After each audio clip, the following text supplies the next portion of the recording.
All right, we are on. Welcome, everybody, to this week's episode of Weekly Dose with Dr. Uday.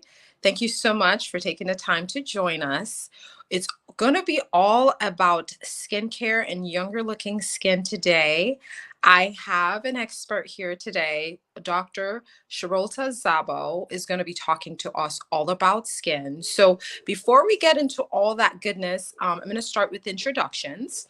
So, for those that don't know me, my name is Dr. Uday. I'm a board certified family medicine physician. I'm based in Martinsburg, West Virginia. I own a primary care practice, namely Apple Valley Family Medicine, and I also do aesthetic medicine as well, aesthetic services. And my goal with that is to have my patients not only feeling good, but looking good as well. So let's get right to it. So, Dr. Saab, I'm going to let you know a little bit more about her. She is a board certified and fellowship trained dermatologist. She specializes in medical, surgical, cosmetic, and laser dermatology for adults, adolescents, and children. She is a speaker and author, and her mission is to transform patients' lives via healing and creating healthy and glowing skin that fuels and radiates self confidence. So, Dr. Sabo, thank you so much for being here with us.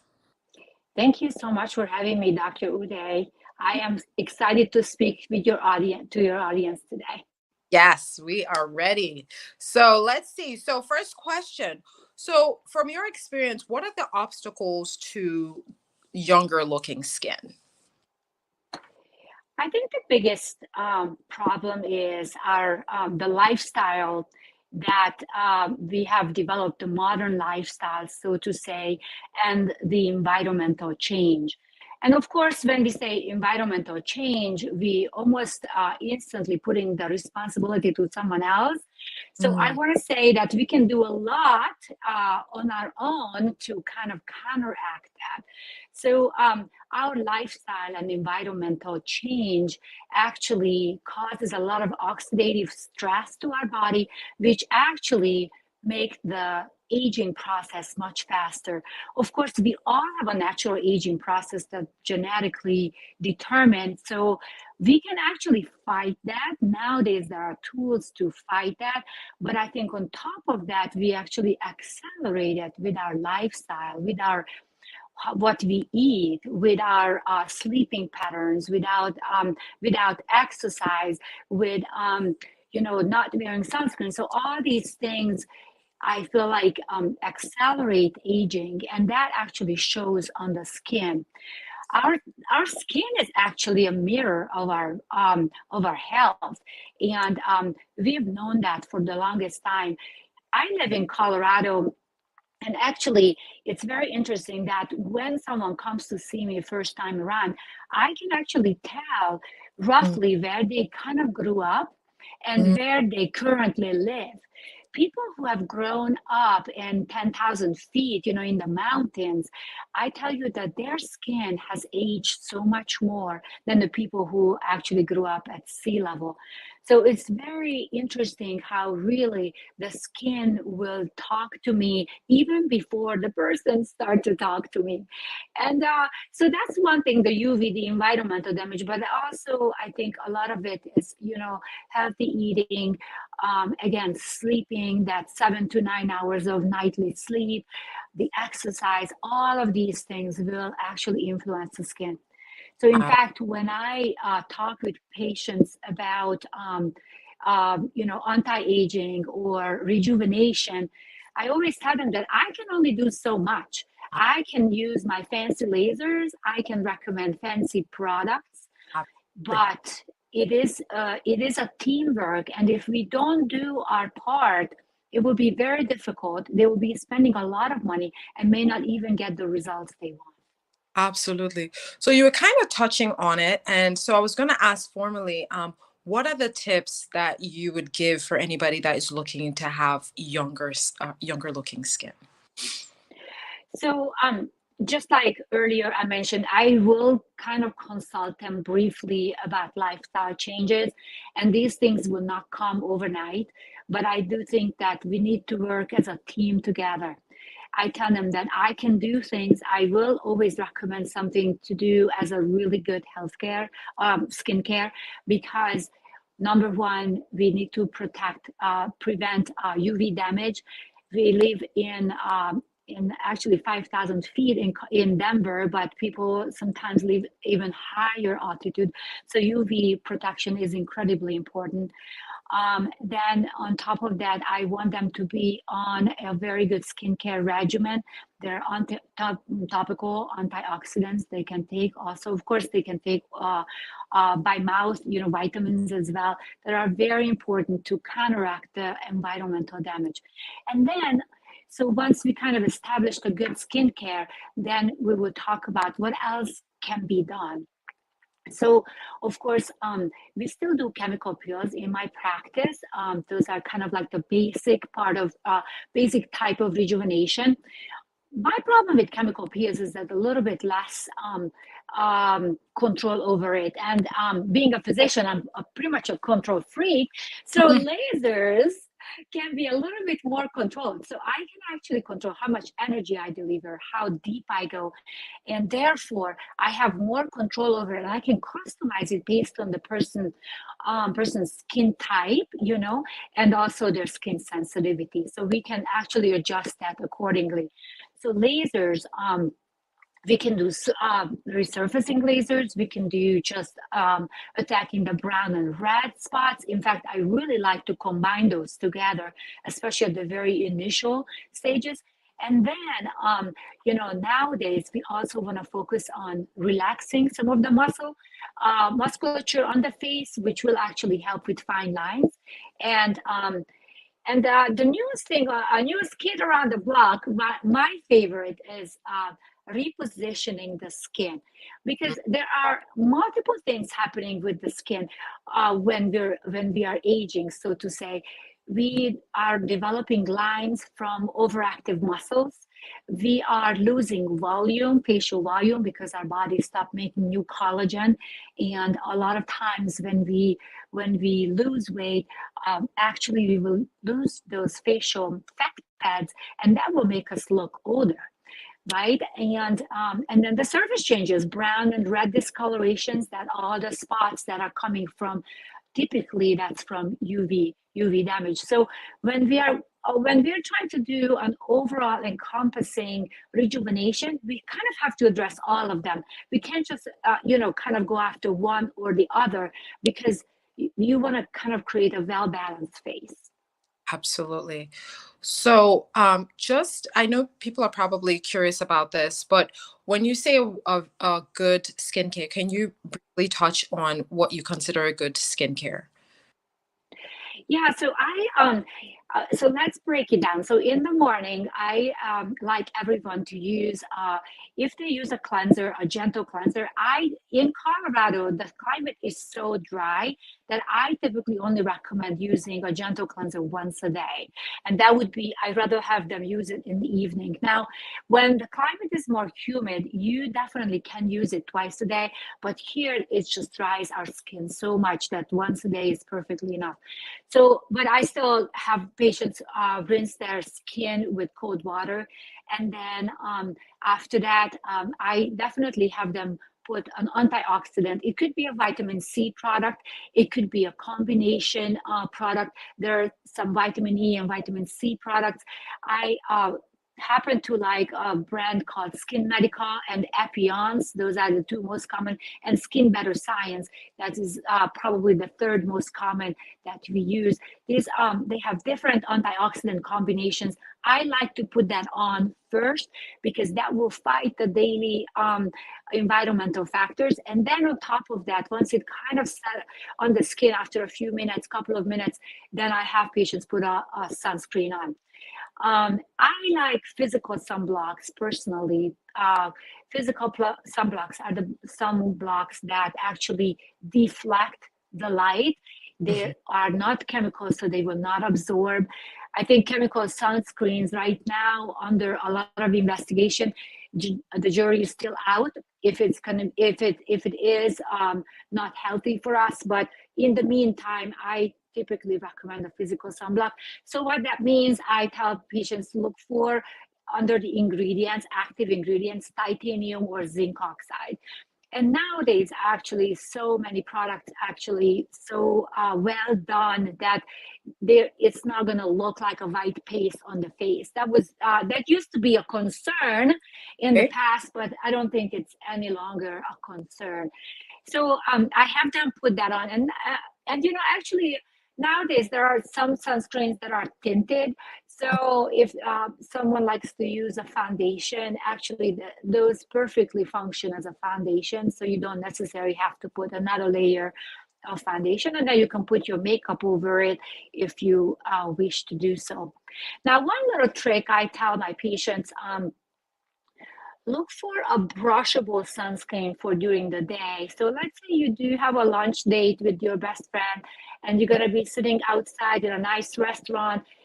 Your morning sunscreen really has worn off by then. It typically lasts about 2 to 3 hours, the effectivity of the sunscreen. So what you put on in the morning at 7 a.m. will not last, will not be active anymore at noon. So I like these brushable sunscreens.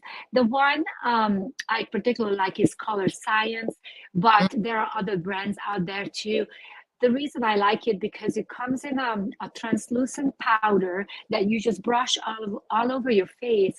And so it's also a zinc and titanium ingredient. So you actually don't need to worry about messing up your makeup, but Mm. you're putting another layer of protection on your face. The other thing is very interesting is that Color Science now has a built-in blue light protection, which is actually super important as we spend hours, all of us, in front of devices.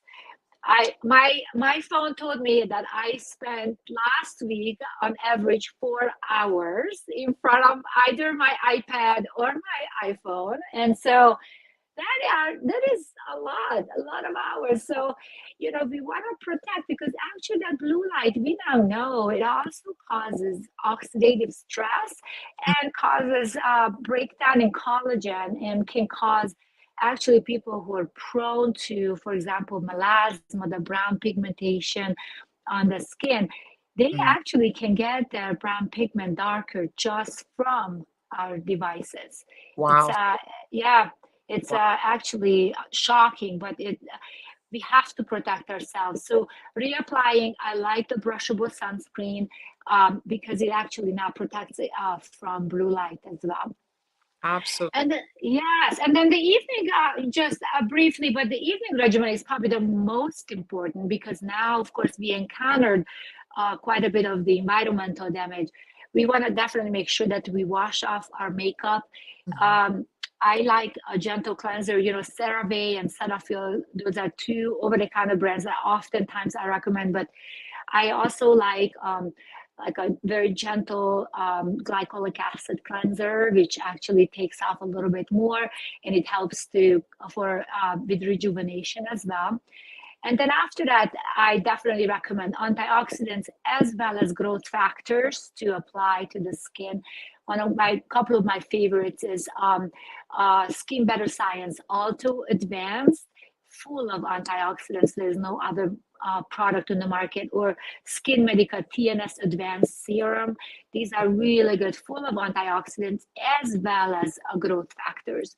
Those growth factors will actually replace the growth factors we all used to have when we were younger than 20.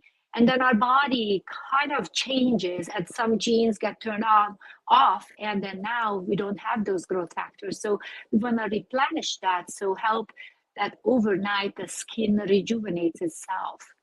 That's awesome. This is so good. Thank you so much. So I'm actually going to switch gears and ask, it's actually more about you. So I always ask, why do you do what you do, Doc? I, the skin is a fascinating organ, and it's actually very interesting. I wanted to be a cardiologist when I was in medical school, but I ended up doing a research project at the immunology department, and they had a very close relationship with dermatology because the skin immunology is so much easier to study than any other organs. And so I ended up falling in love with the skin for this reason. And I just think it's fascinating that you can affect people's lives, by changing their skin. And it could be aesthetics, but it could be also some chronic inflammatory diseases like eczema or psoriasis, or, we're not even talking about hair loss, or, things that affects all of our lives. And I think I just really got hooked once I did my rotation in dermatology, how addictive it Mhm. is to see those smiling faces. Oh, that's awesome. So another question. So our last question, and this is just completely unrelated, but I've gotten so many helpful answers that I thought I would keep asking. And this is, if you could meet your 20-year-old self, what would you tell your 20-year-old self after all the experiences that you've had so far? I probably would say, don't be so shy. Mhm. Be um, active, build your connections. Yeah. And I have always been pretty much an introvert, Me. but yes, it's so common, I think. But I have always had that desire to help people, and I I feel like that for the longest time I just kept my questions to myself, and I wanted to be a good student. And but I think there's way more beyond that. Go and don't be shy to ask the questions from the experts. And a lot of them, most of them, are totally happy to help and learn from the best. I was shy for too long. Oh, well, guess what? You're doing it now. But that's why I asked that question, because there could be somebody in that position that could, hear that. So thank you so much. Now, where can people find you or connect with you? So we have Facebook and Instagram, and I also have a personal LinkedIn account. So under my name is going to be the LinkedIn, and also Dr. Zabo Derm at Instagram, or Sharolta Zabo at Facebook. But my office is called Alta Vista Dermatology, and on we have a website, altavistaderm.com. Similarly, on Instagram, Alta Vista Derm, and Alta Vista Dermatology on Facebook. So would love to connect with people, would love to have questions. I'm happy to answer. I really feel that it's such a fastly changing field. And there are so many hypes out there, and so much misinformation, that I feel like we're obligated as physicians to actually educate people, because we can save people money by have them not to spend money on that really don't have a lot of research behind, but actually also tell them what is the one that you can use, and you can actually cut back on the, or turn the clock back. Absolutely. So you gave so many great gems and actionable things that our audience can use. Thank you so much. And so everybody will include that information with this video. And for those of you looking for a quality primary care physician, we're accepting new patients at Apple Valley Family Medicine. Our phone number is 304-350-1087. And you can find us online at www.applevalleyfamilymed.com. Dr. Zabo, thank you so much for being here with us today. Have a great week, everybody. All Pleasure is right. mine. Have a Thank great week. Bye bye.